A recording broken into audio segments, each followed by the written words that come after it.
Ang suporta ug pagigugma mao'y usa sa labing lig-on nga pundasyon sa matag pamilya, labi na kun maabot ang panahon sa kalisod, kaguol ug problema.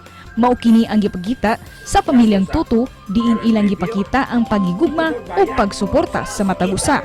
Makita sa video nga gitambagan ni Albert Tutu iyang anak nga si Agnes Tutu nga di maguol human napakyas sa licensure examination for teachers kun LET. Inay nga kasab-an, iya kining gidasig aron nga di maguol. Busa karong buntaga, ma-inspire kita sa ilang istorya isip ang mahanog anak, dinilang sa GMA Regional TV Live. Sa istorya na itong heartwarming video, mga kapusong atong nakita sa social media, makauban nato karong buntaga gikan sa Agusan del Norte, mag-amahan nga Alver ug Agnes Tutu.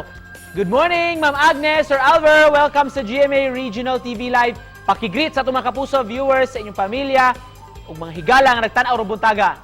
Hello sa tanang mga kapuso viewers sa Luzon, Visayas ug Mindanao, sa among family, friends, mga relatives. Mayong buntag sa tanan. Daghang salamat sa pag-uban kanamo. Kumusta na, Ma'am Agnes? May we know kung unsa imong gikuha ug specialize nimo sa imong kurso? Bachelor of Elementary Education. Para kanimo, Sir Alver, unsa may nakapadasig nimo sa paghatag og tambag og pag-comfort sa imong anak nga naghilak human may gawas ang resulta sa imong pagpakita og concern kaniya.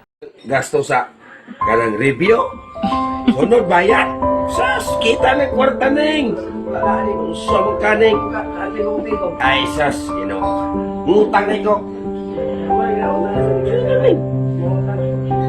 Next time, ano naman na, nag-ooyos.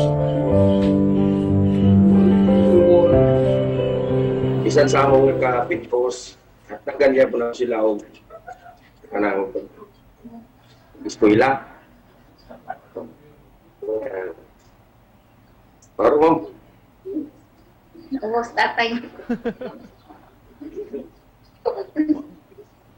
Murag na emosyonal si tatay pero way problema sir. Okay ra gyud og murag ma-emosyonal mo hilak panag sa usa ka sa mga amahan nga nipaambit gyud og concern sa imong pamilya ug sa imong anak.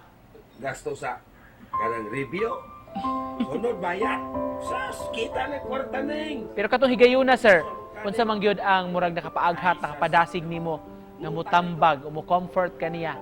Dili lang siya mag-uol, kay napaman po sunod kay exam. Basin sa sunod, kaya na siya. Ikaw, Ma'am Agnes, unsay gibati nimo, unsay mga plano nimo, human sab ka nga nakadawat og advice gikan sa imong amahan? That time, ma'am, kanang gibati jud ko ato kasakit after nga wala na ako nakita na akong name sa list of passers. So, pero at the same time, kanang nalipay gihapon ko sa mga gihatag nga tambag sa ako ni tatay nga mas na kanang ipadayon jud na ako nga mo-take pa ko exam sunod. Para kaninyong duha, unsa may buot pasabot sa pamilya? Ma'am Agnes, unsa may pamilya pa rin nimo? Family for me is loving and supporting one another.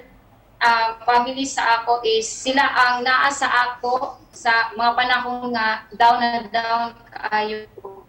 Sila tanan, kung tayo may tabo, kasakit o kalipay bogid.